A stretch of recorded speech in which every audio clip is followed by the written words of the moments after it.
everyone, it's me. This week I wanted to do part two. Hi everyone, it's me. This week I wanted This week I wanted to do the second part of my England-Canada comparison. So if you've not watched the first one, please go watch the first one first. That's why it's the first one. I'll put a link to that one down below. That one I talked about ways that I like England more than Canada in like a specific comparison. And I'm not talking about things like I love Canada because the hikes are incredible. Because actually the hikes in England are really good too.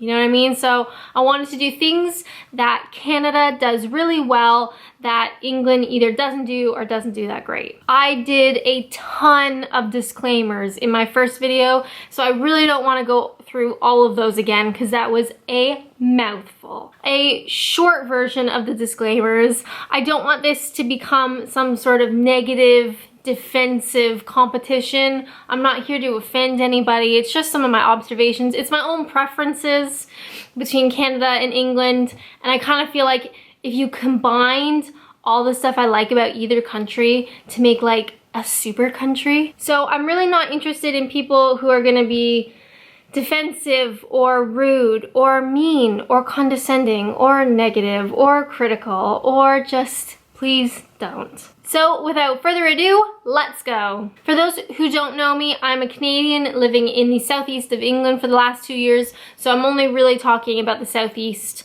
of England because that's all I really know. One of the things I love about Canada that England unfortunately doesn't do, it's not its fault, but Canada is huge. It's sort of hard to comprehend how big Canada is, but it kind of gives you the sense of just there's so much space. It's very common for housing to be detached because you've got the extra space. A lot of people have driveways. There's just space. The roads are wider. There's space. There's just, sometimes in England I feel a little bit claustrophobic, especially down here in the southeast. Everything is quite tight-knit. Everything is attached to something else. Whereas Canada is wonderful in the sense that there is so much breathing room. Now, I did mention it in the England video, the things I like about England more than Canada, about Canada's size. So on the negative side, it's really hard to travel around Canada because it is so massive. On the other hand, Canada is wonderful because it is so big and there's so much open space and there's so much breathing room and it's very just big and chill and wonderful. So I mean, a lot of these just come down to preferences. Some people may hate the fact that Canada is big. Some people might love it. I guess I kind of love and hate it. Another thing I love about Canada that England doesn't do very well is Canada actually has some wicked hot summers. A lot of people just think of Canada as being cold and snowy. And yeah, that's kind of true. But on the flip side, Canada has some wonderful summers. In Ontario, I've seen it get up to like 40 degrees Celsius with the humidity. 40 degrees. There are few things better in Canada on a hot summer's afternoon than having a pool party with your friends and family. Everybody's gathered around the pool. Somebody's on the barbecue making hot dogs and burgers, and there's music and it's hot and it's just wonderful. And that's another reason why Canada needs air conditioning in our homes, in our cars, in all of our businesses, shops, malls, stores, companies, everywhere.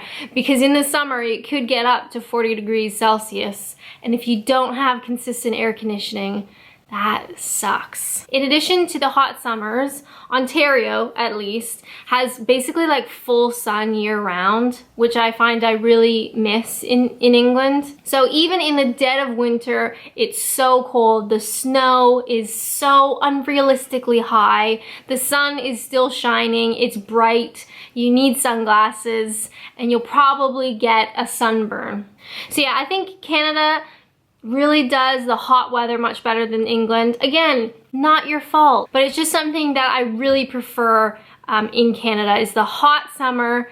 Get a tan. I've never been so pale in my life. A hot summer and consistent, wonderful, warm sun year round. Next up, one of the things that I like better in Canada than in England is driving. Canada's roads are much younger than English roads.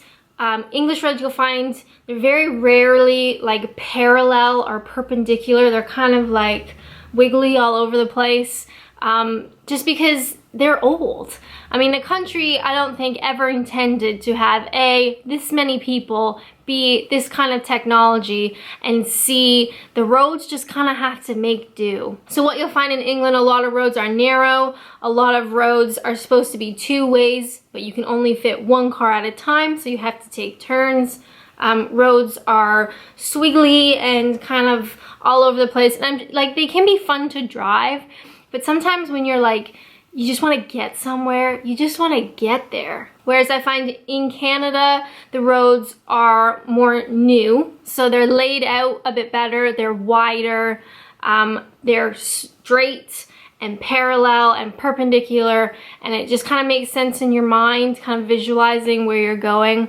I just find driving and the roads in Canada are a lot easier than in England. Now, when I was doing some research about Canada and England, I found that Canada has been voted one of the most educated countries in the world, one of the most livable, and one of the happiest. So take that as you will. I don't know where they get their data. I don't know where they get their information, but Canada is quite consistently voted or rated. Do you vote? Canada is consistently ranked as one of the top most happiest and livable countries. That's cool. I also think what's really special about Canada is our massively varied landscape. So first, we've got oceans like all over the place. We've got major cities that are huge, towering skyscrapers. We have small towns and smaller villages of just regular suburbs and homes. We have rolling prairies, but we also have mountains. And if you're interested in snowboarding and skiing, we have some wicked places out sort of Banff way, Whistler, lots of outdoors out in the mountains, both in the winter and in the summer. But then you can also start going up north and be in this winter, harsh, whole other world, really. So you go up into Nunavut and Yukon and Northwest Territories, and you're getting past the point where people can live easily. You're going up into the wilderness, going up to the Arctic, really. There's so much of Canada to see, and so much of it is different from itself. I don't know if that makes sense. I think it's really hard to comprehend the massive landscape that is Canada and how different from one shore to the next, from sun to snow to mountains to about 3 million lakes to just, it's unreal. But those are some of the things that I love about Canada that England doesn't do so well. It was actually kind of hard because both of the countries are very similar, so it's really difficult to pick out things like that Canada does that England doesn't, and vice versa. But I hope you guys found this interesting and maybe we learned something new. I'm really not looking to offend anybody with this video, or when I comment on England and English life, I tend to get a lot of defensive comments from people that are like, they want to justify why something is the way that it is, and that you really don't need to justify. It's okay, you know, it just, life is weird, countries are weird, and it shouldn't be like looked down upon. Weird isn't bad. As always, thank you guys so much for watching, and until next time, bye!